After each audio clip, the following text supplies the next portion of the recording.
வரும் 16வது பொதுத் தேர்தலின் போது தீபகற்ப மலேசியாவில் உள்ள 11 மாநிலங்களிலும் ஒரே நேரத்தில் சட்டமன்ற தேர்தல் நடத்தப்பட வேண்டும் என்று DAP தலைமைச் செயலாளர் அந்தோனி லோக் பரிந்துரைத்துள்ளார். மாநில சட்டமன்றங்களை கலைப்பது தத்தம் மாநிலத்தின் அதிகாரத்திற்கு உட்பட்டது என்றாலும் செலவுகளை குறைப்பதற்கும் பதவி காலத்தை ஒருமுகப்படுத்துவதற்கும் இது இன்றியமையாத ஒன்று என்று அவர் தெரிவித்துள்ளார். எனவே இந்த பரிந்துரையை தீவிரமாக பரிசீலிக்க வேண்டும் என்று அவர் வலியுறுத்தினார்.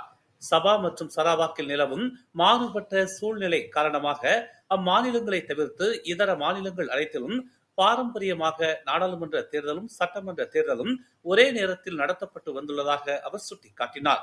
ஏக காலத்தில் தேர்தல்களை நடத்துவது செலவுகளை குறைக்க உதவும். மேலும் வெவ்வேறு மாநிலங்களின் பதவிக்காலம் முறைமைப்படுத்தப்படுவதற்கும் அது உதவும் என்று அவர் கூறினார்.